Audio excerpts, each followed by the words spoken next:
You ever cruise through your local hobby or arts and crafts store and see tons of weird things? You're like, oh, I could build this thing out of that thing. Or, man, those look cool. I could use them for this, that, and the other. I do that all the time. So the other day I was at Michael's looking for some fake plants because, you know, they always got those 40% off coupons. How can you let those go to waste, right? And I walked past their, I guess, decorative rocks aisle. I don't know. It had a bunch of jars of rocks and beads and I guess stuff you'd pour into a glass vase or something for display. And I saw these.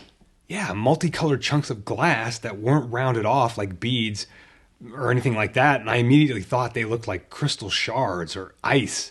And they're the perfect size for 28mm tabletop terrain. Greetings, good humans, and welcome to Tabletop Alchemy, where we do a crafting or painting episode the fourth Thursday of every month. So, you know, let's head over to the old crafting table and see what we have to play with today. So Michael's has a variety of these glass rock chunks, and I made some what I'll call crystal scatter terrain a while ago, and this time when I was in there, they had these brown pieces, and they didn't have those before. I thought they might be cool in a desert type of setting. I've never made any desert type terrain, so hey, two birds, one glass rock, right? Try new things, see what happens. TLDR, I think the brown glass in the desert terrain actually is my favorite out of what we're going to make today. Here's another interesting note. When I saw this glass and was inspired to make some terrain, it actually inspired a whole biome in my homebrew D&D world. It probably has some official fancy fantasy name on the map, which I haven't come up with yet, but in parentheses on that world map, it's going to have the colloquial name, which is Glass Country. I know, super creative, right? But in the context of roaming around the world and someone says, oh yeah, those orcs fled into Glass Country, that's got an intriguing ring to it. I mean, as a tourist, I'd go check out a place called Glass Country. Of course, the backstory will be that Glass Country is the result of some ancient magical battle which either caused huge jagged shards of crystal to erupt from the ground, or maybe mountains of crystal rained down in a cataclysmic barrage. Something like that. Anyway, so there's huge cliffs and chunks of crystal sticking up out of the ground. Whatever. It's cool fantasy terrain, right? And it'll work for skirmish games, war games, and RPGs. It'll just be something a little unique on the table to move miniatures through. So we're going to see what it's like to work with this glass in combination with our other typical hobby terrain materials. And we're going to encounter some problems and figure out some solutions. The first thing you got to do is wash this stuff, for sure. It's all dusty and gritty, and you got to get that stuff off so they can be glued and painted or whatever. I just used a cheap strainer to hold them under the sink and just gave them a good stir.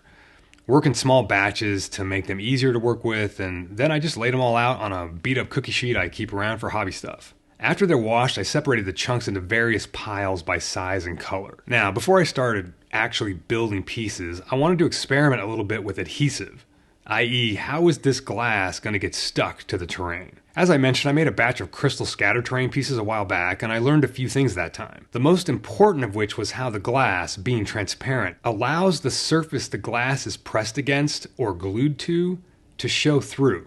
This is a big issue because a lot of us make terrain out of insulation foam, which is typically either blue or pink. And of course, I can only get the pink XPS foam, and having pink show through the glass on a piece of terrain just doesn't work.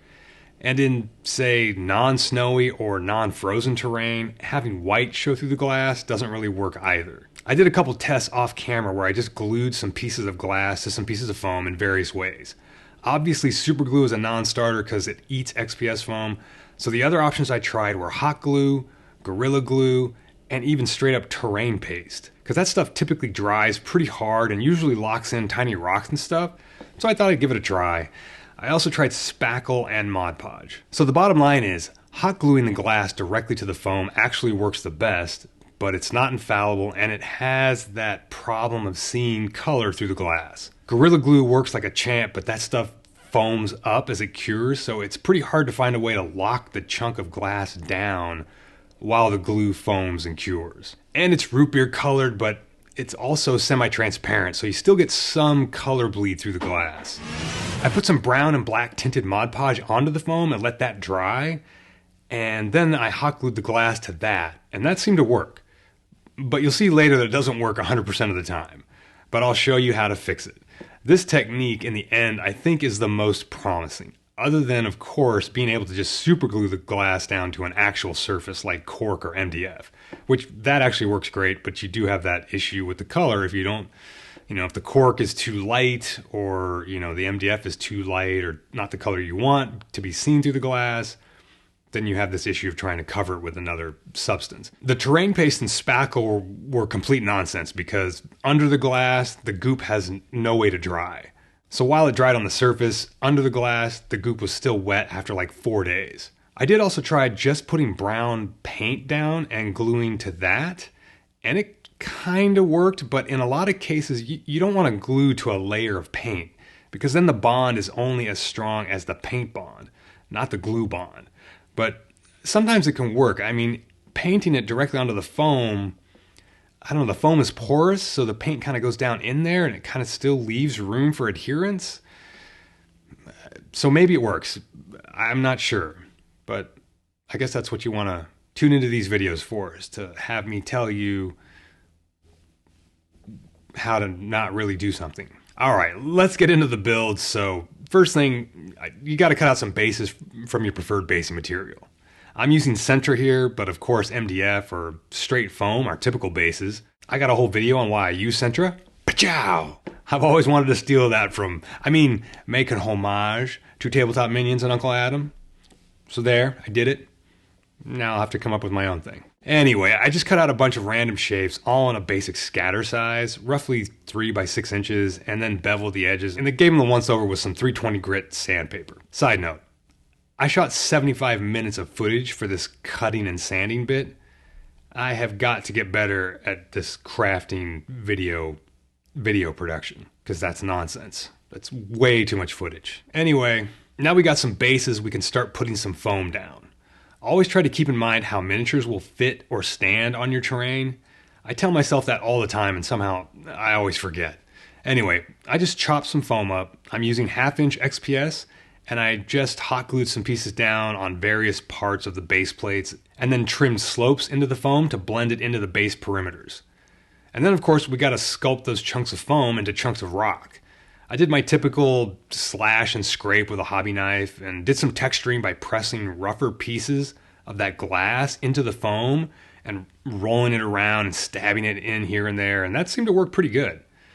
For the desert piece, I cut the 1/2 inch foam down even more to make a very low rock.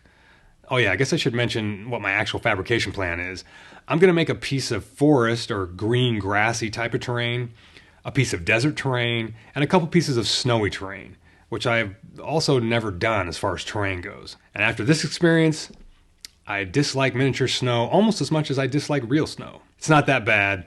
The snow is fine, but I got to get better at making it look realistic because you'll see how basically I made what looks like frosted cakes. Anyway, so to get a piece of this glass to look like it's coming out of the ground, it just needs to, come out of the ground. So I kind of shoved a piece into the foam to make a general mark of the shape it's going to need, and then I roughly cut a hole in the foam.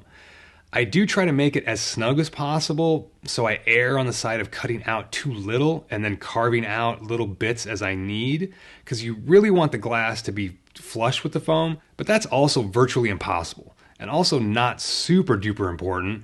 It's always fixable with some filler after the glass is glued in place. Just keep in mind you want to tint whatever filler you use in case it's not the color you want to see through the glass. This piece is going to be a forest type terrain piece, and since there was a large flat open end, I figured that's a good spot for some more cover. So I test fit a mini on the path between the rock and where I'm going to put another piece of glass, make sure it fits, and now I know generally where to put the second piece of glass. Now the center is white, the foam is pink, so I'm mixing some brown and black paint into some Mod Podge, and we'll do that typical terrain sealing thing. Just paint it all over the foam and the base, set that one aside to dry, and work a bit on the desert piece. This is all the same process, using hot glue to attach the foam to the base, slicing it down, carving it up, punching in some texture. I actually really like how this piece is turning out. Instead of the typical dark brown Mod Podge, I figured I'd put some ochre and light brown in the Mod Podge for this one's base. Alright, set this one aside to dry, and onto the damn snow bases. For the first snow one, I decided to have 2 chunks of ice sprouting from the hillside. I did all the standard texturing on the foam rock, but as you'll soon see, that was literally a waste of time because I just cover it all completely in snow. Well, it wasn't a waste of time because that's how you learn, right? Well, it's how I learn anyway. By making mistakes. Anyway, if I'd taken a bit more time, I would have made some use of this nonsense texturing that I did and had some of it show through the snow, but anyway. So for this one, I put in some of the cheap craft white paint, and I was actually surprised at how well it covered. I thought for sure the cheap crappy craft paint would not do its job, but the white seems to be one of the best colors. I'm nothing if not constantly surprised. So now for this last bit of snow terrain, I just found this one piece of glass that seemed like it would make the perfect hilltop. So I set out to sculpt a smashed cupcake looking thing. This one is truly an embarrassment, but hey, just keep telling yourself everything is a test, an experiment, and you'll feel better. I don't feel better because I'm actually showing it to you. But you know, when you do something like this, you'll feel better because you ain't got to show it to nobody. I let the Mod Podge dry for a day because, you know, I'm lazy. And now it's time to actually attach all these chunks of glass. First off, I hot glued the embedded piece of glass in the foam rock, and then I hot glued the freestanding piece of glass to the flat surface. Both of these we'll soon see surprise me by seeming to work great and then failing down the timeline. But I also show you how I fix them, and it's a pretty easy fix. The one going on the flat surface I plan to fill in around the edges with texture and flock, etc. Same concept here. I want a large chunk of crystal erupting from the desert rock, and then there's all this open space on the base.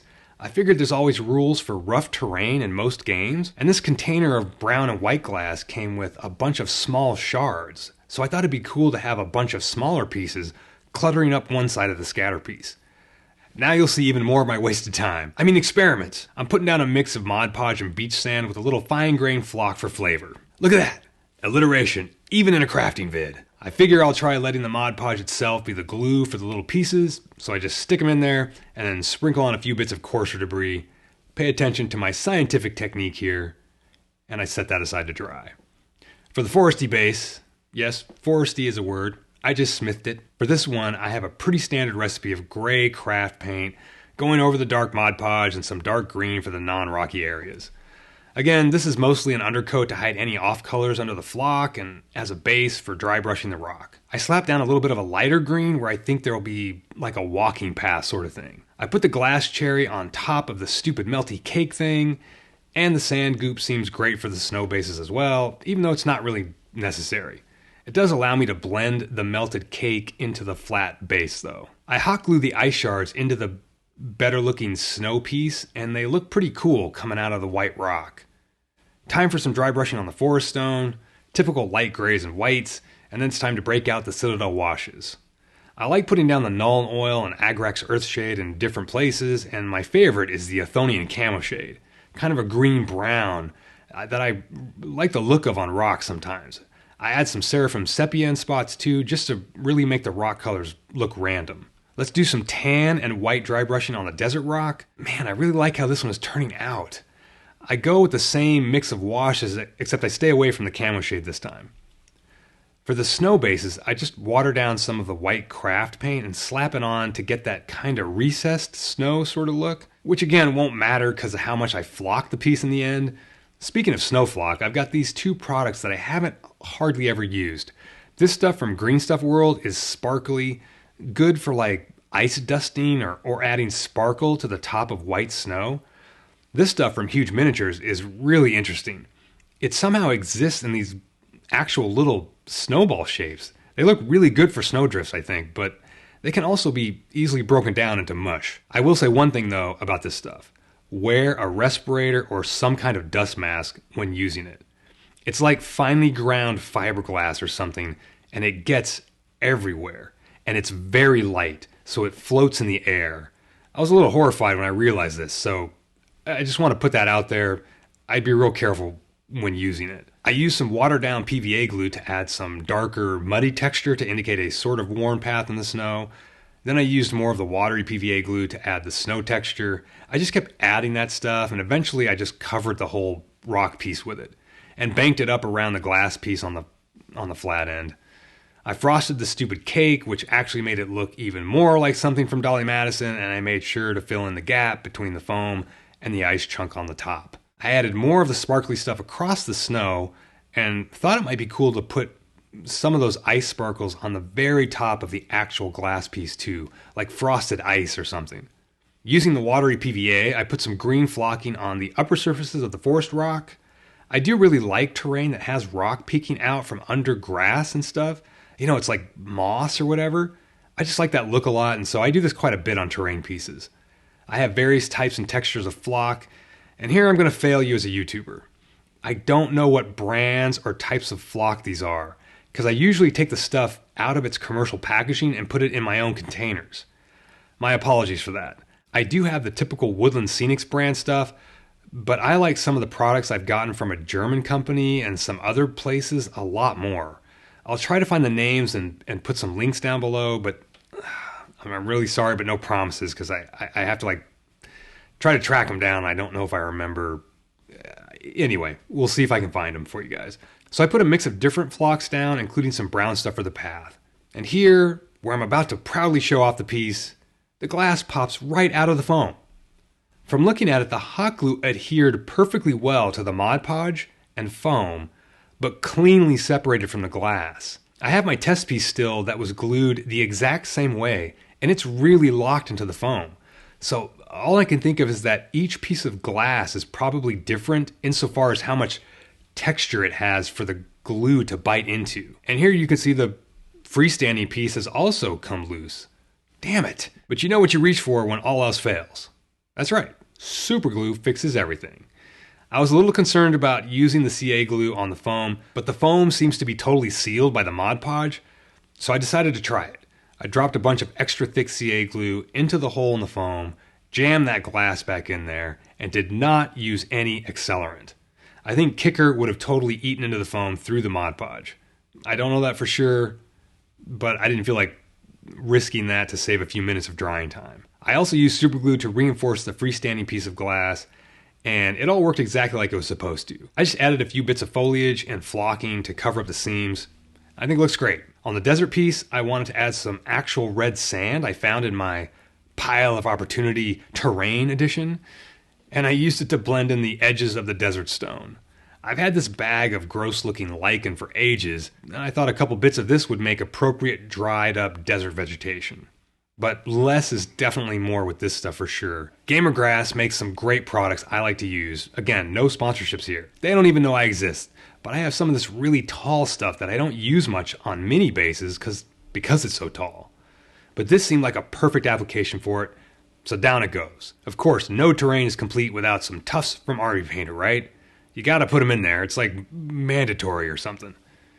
And these Gamer Grass tufts, tall ones like the desert variety, is why I wanted to make a snow base to begin with. I've had these for like 3 years and never had a chance to use them. So here we go. They actually look pretty great on the snow base, so these are a win, 100%. The forest base gets the full-on tuft treatment too, and I'm pretty liberal with them here. I also just picked up this pack of ivy-looking stuff from my local game store, Lost Planet, and I'm pretty smitten with these micro ivy leaves. I think they're really cool. The matrix they come on, however, leaves a little to be desired. It's basically a big rectangle of like nylon scratch pad or something. I thought it would be more easily pulled into strands, but all that said, it does look pretty decent on the base. Alright, here are the finished pieces. Overall, I'm happy with how the glass looks on each one, even the melted cake thing. The glass definitely works as ice in the snowy terrain, and even though it's kind of weird and unique, the glass looks pretty cool in the other two types of terrain as well. If nothing else, these would be a surprise for your skirmish game opponent or your D&D players. I dig them, but you let me know what you think. And also, let me know what other weird items you've run across that have inspired you to incorporate into your own terrain. And always remember, keep on SteadyCraftin. Yes, that's an homage. It ain't theft, or copyright infringement, or trademark infringement. It's just one YouTuber bowing to another. Link below if you don't know who I'm homaging. Make something pretty. See ya.